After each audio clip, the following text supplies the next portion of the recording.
Anda kembali lagi di Profit, masih bersama saya Sinta Zahara dan bisnis fintech syariah disebut tumbuh tinggi sepanjang tahun 2022. Lantas seperti apa proyeksi bisnis fintech syariah tahun ini di tengah bayang-bayang krisis global? Langsung saja kami akan membahasnya bersama dengan Dima Jani, Group CEO of Alami yang sudah hadir di studio CNBC Indonesia. Selamat siang, Selamat Pak Dima. siang. Dan juga nanti akan bergabung bersama kami Ketua Umum Asosiasi Fintech Syariah Indonesia (AFSI) Bapak Ronald Yusuf Wijaya. Tapi saya ingin berbincang-bincang dulu dengan Pak Dima ya. Pak Dima, bagaimana kabarnya di siang hari ini? Alhamdulillah baik. Baik ya. Ya Pak Dima, mungkin menarik ya, ini kan tak kenal maka tak sayang ya. Hmm. Mungkin banyak juga pemirsa yang bertanya-tanya, sebetulnya kalau dari sisi Alami sendiri ya, untuk fintech syariah ini apa sih bedanya dengan fintech yang konvensional begitu atau non syariah? Ya, memang sebenarnya pada dasarnya itu kalau fintech syariah itu kita berbisnis sesuai dengan nilai-nilai dan prinsip-prinsip syariah yang mana itu tidak kalau dalam pembiayaan tidak mengandung interest atau riba gitu. Jadi kita strukturnya berbeda. Ada yang bagi hasil, ada yang jual beli dan ada yang ijarah atau sewa. Jadi struktur-struktur tersebut dan juga memang licensingnya dari OJK dan diawasi oleh DPS itu membuat fintech syariah itu berbeda dari sisi resikonya berbeda dan dari sisi returnnya juga berbeda tergantung bisnis model si fintech itu sendiri. Jadi intinya fintech syariah ini tidak ada bunga ya, tidak Ya, ada interestnya begitu ya. betul. Oke, tapi kalau dari sisi Alami sendiri ya, untuk targetnya dalam pengembangan bisnisnya ya, apalagi berkaitan dengan fintech syariah ini, akan seperti apa untuk di tahun ini khususnya? Oke. Tahun ini kita kan tahun lalu di Desember itu baru meluncurkan bank digital namanya Hijrah Bank. Jadi memang di tahun ini kita akan fokus ke produk-produk perbankan yang untuk tabungan dan lain-lain dan juga dari produk-produk pembiayaannya sendiri itu akan kita makin diversify. Jadi yang tadinya hanya UMKM produktif nanti ke depannya mungkin kita akan mengembangkan yang lebih mikro pengembangan juga dan juga mungkin KPR syariah juga ke depannya gitu. Baik, jadi artinya Anda cukup optimistis begitu ya untuk pengembangan mikro dan juga KPR syariah ini akan bisa tumbuh positif atau berkembang baik ya di Indonesia khususnya di tahun 2023 ini. Sebetulnya targetnya seperti apa? Untuk dari yang mikro sendiri dan juga untuk dari KPR syariah? Ya, jadi memang produk-produk baru itu kita targetkan itu di tahun ini bisa paling nggak 15-20% dari total revenue atau total pembiayaan kita keluar untuk tahun ini. Dan kita sangat optimis karena kita melihat potential market size dan growth-nya itu kalau industri syariah biasanya walaupun krisis itu sangat resilient. Jadi kita sangat-sangat yakin bahwa tahun ini insya Allah walaupun dengan badai ekonomi kita akan terus maju. Artinya ini juga peluangnya bisa baik karena dilihat dari ekosistem ekonomi syariah yang besar di Indonesia dan juga mungkin ada kaitannya dengan populasi atau penduduk muslim terbesar di dunia, itu salah satunya di Indonesia begitu ya. Betul sekali. Bahkan ini bukan hanya kita yang yakin, tetapi investor-investor kita juga sangat yakin dengan ini. Dan mereka udah melakukan studi. Salah satu investor kita yang terbesar misalnya East Ventures gitu kan. Mereka sangat mengapresiasi industri ini sehingga mereka berani nih untuk masuk dan percaya sama manajemen tim kami. Oke, utamanya mungkin dilihat juga dari bisnis model ya kalau kita bicara mengenai pembiayaan ya, Betul, Pak sangat Dima. setuju. Baik, saat ini sudah bergabung bersama kami melalui sambungan Zoom sudah ada Pak Ronald. Pak Ronald ini dari Ketua Umum Asosiasi Fintech Syariah Indonesia (AFSI). Selamat siang Pak Ronald, bagaimana kabarnya di siang hari ini? Selamat siang dan terima kasih, alhamdulillah saya baik-baik. Ya, Pak Ronald, tadi sebelumnya saya sudah berbincang-bincang bersama dengan Pak Dima di studio, tapi saya juga ingin menanyakan kepada Pak Ronald begitu ya. Mungkin bisa dijelaskan sedikit Pak, bagaimana prospek fintech syariah di Indonesia dan sebetulnya bagaimana nih perbedaannya antara fintech syariah dan juga fintech konvensional? Baik, mungkin saya yang pertama dulu ya, kita melihat bagaimana sih potensi perkembangan fintech syariah. Kalau dari saya akan bicara dari fakta dan data. Bahwasannya kita melihat setelah dari tahun 2016 ada peraturan tentang peer-to-peer sampai sekarang, tren untuk pertumbuhan industrinya sangat tinggi. Bahkan kalau kita lihat tahun lalu, di tahun 2022, berbanding 2021, terjadi lonjakan sebesar 400%. Ini berbanding dengan teman-teman di konvensional yang kalau tidak salah terakhir itu sekitar 74% growth year on year-nya. Nah, artinya apa? Walaupun dalam kondisi pandemi dan sekarang juga masih badai ekonomi ya, ternyata dari fintech syariah walaupun jumlahnya belum terlalu banyak, kita masih bisa bertumbuh sampai 4 kali lipat gitu ya. Dan tentunya Di samping itu kami juga melihat tren bahwa sekarang banyak sekali perusahaan-perusahaan besar yang juga masuk ke sektor fintech syariah. Harapannya ini akan benar-benar membangun ekosistem lebih baik lagi, sehingga tahun depan pun atau tahun ini kita masih optimis sekali bisa bertumbuh 3 digit gitu bahasanya ya, seperti itu ya. Nah yang kedua terkait apa sih bedanya ya, tadi sepertinya Pak Dimas sudah menyampaikan ya, kita bicara tentang bagaimana konsep syariah itu berbeda dengan konvensional, yang satu menggunakan istilah bunga, dan kalau syariah itu kita konsepnya bagi hasil atau margin. Tapi di samping itu kami juga melihat bahwa ada value proposition tersendiri nih di syariah, yaitu kita bicara tentang bagaimana syariah investment itu lebih kepada keadilan atau fairness. Kedua juga kepada dampak sosial di sektor real. Karena kami memang harus sangat terbuka ya ketika menyampaikan sebuah produk, sebuah opportunity, kita harus transparan sehingga masyarakat dalam hal ini para investor atau lender ini bisa well informed sebelum membuat keputusan dalam melakukan investasinya atau mendapatkan pembiayaan dari fintech-fintech syariah yang ada di Indonesia. Mungkin seperti itu, Bu. Baik, tadi kan Pak Ronald menyampaikan bahwa untuk di tahun 2022 untuk pertumbuhan dari fintech syariah itu sekitar ada di 4 kali lipatnya begitu. Tapi untuk jika berbicara secara luas begitu, untuk pasar dari fintech syariah di tanah air sebetulnya seberapa besar dan seberapa luas menurut pandangan Anda? Baik, ya tadi Pak Dima juga sudah sampaikan ya bahwa kita memiliki Muslim population terbesar di dunia. Namun kita juga melihat trennya seperti ini. Kalau bagaimana sih potensi pasar di Indonesia? Saya pikir ini sangat erat kaitannya dengan apa yang kita sedang lihat ya, adanya hijrah movement, lalu juga kesadaran masyarakat lebih tinggi tentang ekonomi syariah, literasi juga semakin baik. Saya pikir ini jelas akan mendorong pertumbuhan kita akan lebih pesat lagi. Sebagai informasi, tahun 2022 silam, fintech syariah Indonesia itu sebetulnya sudah masuk peringkat 3 dunia dalam berbagai hal ya, dalam berbagai parameter. Memang kalau kita lihat di atas kita di peringkat 1 itu ada Emirates gitu ya, UAE, kedua di bawah di pertama itu ada Saudi, di kedua ada Malaysia. Namun kalau kita telah lebih dalam lagi, sebetulnya harusnya kita cukup layak di nomor 1 atau nomor 2. Kenapa? Karena kalau kita lihat dari jumlah penyelenggara fintech terbanyak di dunia yang syariah, itu adanya di Indonesia. Secara volume juga terbesar dari Indonesia sebetulnya.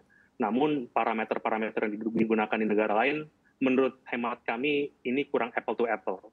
Nah makanya hari ini kita bergerilya gitu ya, mengajak semua stakeholder untuk bisa bahu-membahu ini ngebangun exposure fintech syariah lebih luas lagi, paling tidak di masyarakat Indonesia. Dan insya Allah mudah-mudahan di tahun ini kita bisa naik peringkat ke-2 atau ke-1 bahkan. Baik, artinya kalau Anda sendiri Pak Ronald cukup optimistis begitu ya bahwa pertumbuhan dan juga perkembangan fintech syariah di Indonesia melihat pasarnya ini sangat-sangat potensial ya Pak Ronald. Lalu menurut Anda sendiri untuk kedepannya dari bisnis fintech syariah perkembangannya akan seperti apa? Karena kalau kita lihat begitu ya, ini kan kita di tengah berbagai tantangan ya, ada ancaman resesi, lalu juga kita lihat sekarang ini ada era suku bunga tinggi. Sebetulnya seberapa besar Anda melihat tantangan-tantangan ini bisa dihadapi begitu oleh fintech syariah untuk di Indonesia sendiri? Baik, kalau bicara tantangan kita perlu lihat aspek-aspeknya gitu ya yang membuat tantangan ini ada. Yang pertama misalnya kan regulasi. Kalau yang kami rasakan di asosiasi paling tidak, kami merasa bahwa regulator hari ini sudah sangat proaktif juga gitu ya mendukung keberadaan fintech syariah. Lalu juga dalam beberapa kesempatan disampaikan bahwa fintech syariah ini sedang difokuskan gitu ya untuk bertambah jumlahnya, juga penyalurannya dan lain sebagainya. Saya pikir dari aspek regulasi sudah cukup baik gitu ya. Nah, kedua dari sisi ekonomi. Kalau saya lihat tadi juga Pak Dimas sudah menyampaikan bahwa kita lihat trennya bahwa syariah ekonomi itu cenderung lebih resilient gitu ya pada saat krisis. Karena memang kita tadi disampaikan bahwa yang kita lakukan ini berdampak langsung kepada masyarakat gitu ya. Langsung ke sektor real sehingga roda ekonomi berputar dengan lebih baik dan lain sebagainya. Nah tentunya ini akan jadi landasan-landasan bagaimana fintech syariah akan tetap bertumbuh baik di tengah kondisi ekonomi global yang katanya akan badai gitu ya. Atau sudah badai malah sebetulnya. Baik, artinya bagaimana fintech syariah ini bergerak kepada sektor real tentunya ini dapat mampu membuat fintech syariah ini tumbuh positif ya. Tapi kalau dari sisi Pak Dimas sendiri mungkin bisa dijelaskan ya Pak, ini kalau dari alami produk-produk apa saja, artinya produk dari fintech syariah ini apa saja yang ditawarkan untuk masyarakat selain dari tadi ada optimisme mengenai KPR, begitu ya, lalu juga ada produk lainnya. Sebetulnya ada apa saja? Ya, jadi kita fokus sama 2 hal, satu financial inclusion, satu lagi financial literacy.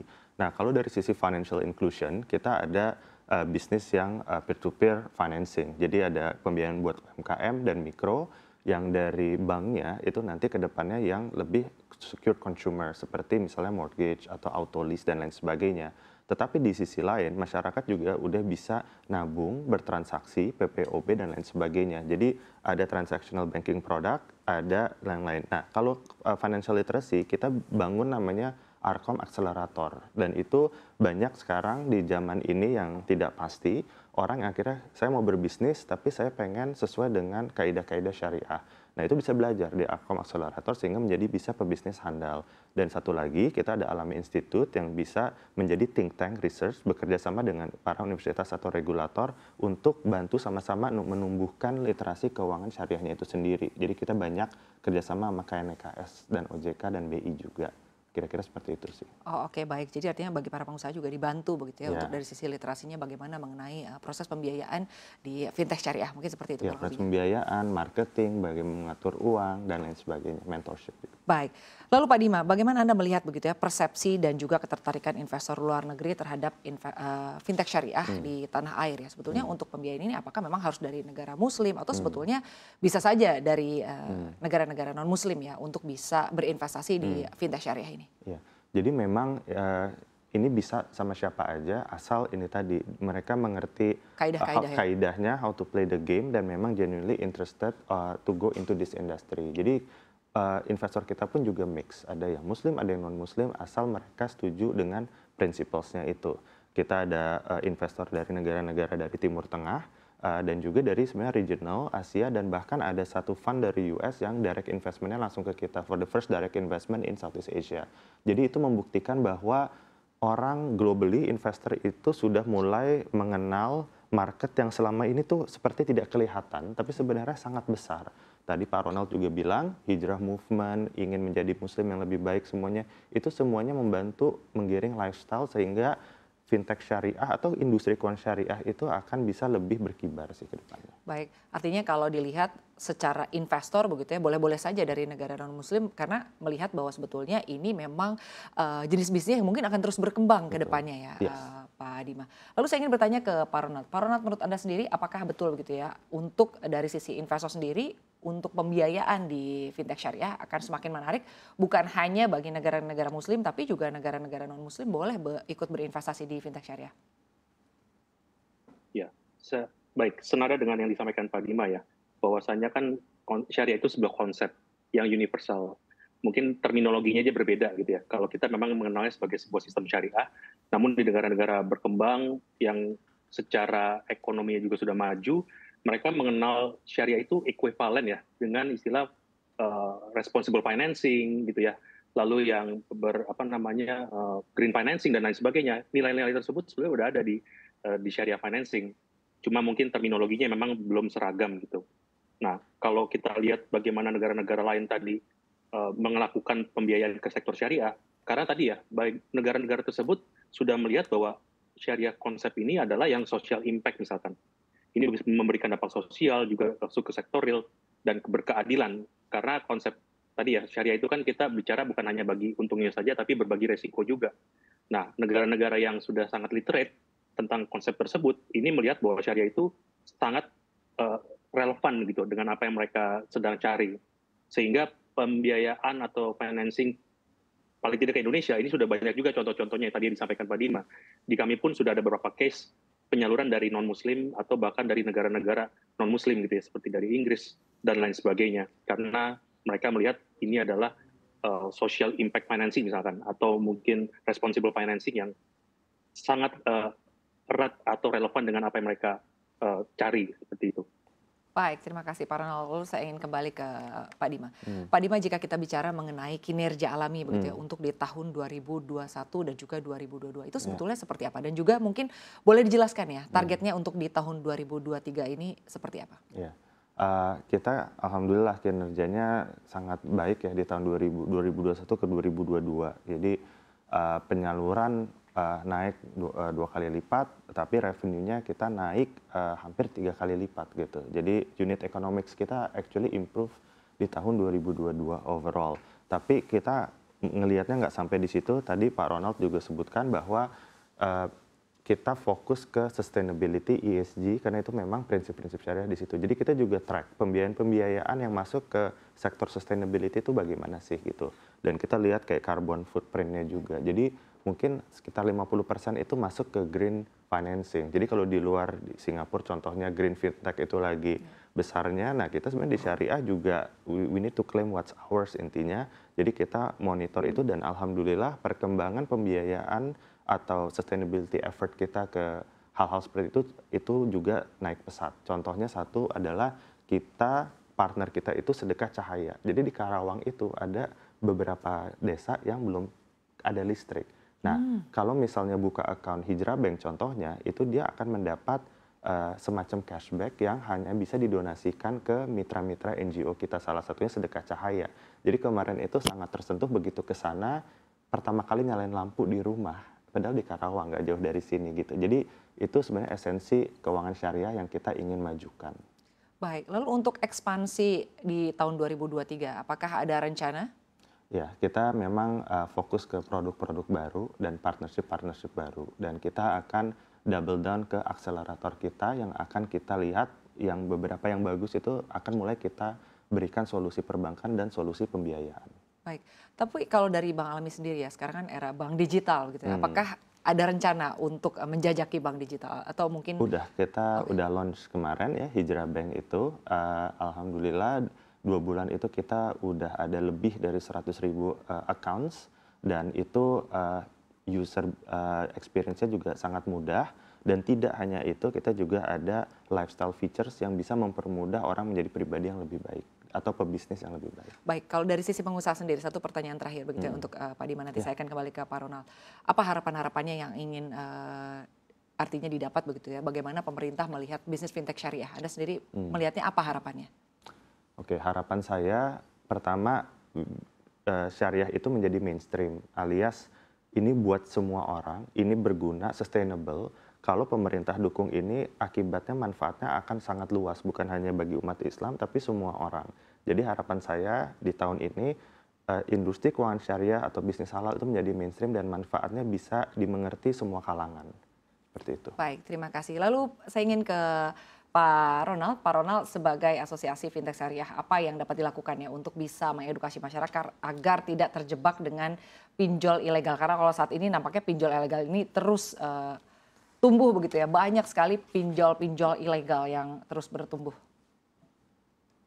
Baik, ya ini memang merupakan salah satu program utama kami ya, bahwasanya bagaimana kami meliterasi masyarakat untuk menghindari eh, terhadap pinjol ilegal yang tadi disebutkan ya. Bahwasanya memang kita lihat ada data menarik bahwa di akhir tahun 2022 lalu itu ada hampir 4.500 pinjol ilegal. Padahal kalau kita lihat peer-to-peer ya, yang legal aja hanya ada 102. Nah ini kebayang bagaimana masyarakat lebih tahu pinjol daripada fintech yang resmi. Itulah kenapa kami di asosiasi, termasuk teman-teman dari Alami juga, ini kita banyak ke masyarakat gitu ya. Kalau bisa kami tidak akan menolak semua undangan untuk literasi terkait fintech ini, supaya masyarakat ini akan lebih aware tentang apa sih bedanya, bagaimana melihat ketika ingin menggunakan apakah ini sudah fintech yang legal atau belum dan lain sebagainya. Karena balik lagi kami melihat ada dua sisi ya. Pertama media. Media ini akan jadi ujung tombaknya fintech juga untuk mengedukasi masyarakat untuk menghindari pinjol ilegal tadi. Kedua juga mahasiswa. Gitu ya. Makanya kita sering banget ke kampus-kampus, ke universitas untuk tadi memberikan penyuluhan, pengenalan tentang fintech. Supaya apa? Kami beranggap bahwa teman-teman mahasiswa ini bisa mengedukasi juga keluarganya. Oh ini hati-hati, kemarin saya sudah dapat edukasi bahwa yang ilegal ini seperti ini, yang ilegal seperti apa. Harapannya tadi dengan seperti ini masyarakat tidak lagi terekspos dengan yang ilegal, namun juga masyarakat perlu tahu ya, sekarang ini yang ilegal itu semakin gesit gitu, cara membohongi masyarakat. Banyak sekali kawan-kawan kami juga yang tidak pernah pakai, ternyata katanya sudah ditagih. Ternyata waktu dilihat lagi, ternyata mereka memberikan WhatsApp atau mungkin message yang dibuka linknya langsung approval bahwa mereka terima dana dari pinjol. Nah ini kami tidak berhenti ya, kerjasama dengan regulator, dengan kepolisian, asosiasi, penyelenggara, semuanya ya, untuk tadi ramai-ramai menginfokan masyarakat bahayanya dan juga bagaimana menghindari pinjol-pinjol illegal tadi. Demikian. Baik, terima kasih banyak Pak Ronald dan juga Pak Dima ya. Semoga saja fintech syariah ini dapat terus tumbuh positif di Indonesia seiring dengan kalau kita lihat memang pasarnya cukup banyak dan juga cukup luas ya. Terima kasih banyak sudah hadir dan juga salam sehat dan sukses selalu untuk Anda. Makasih.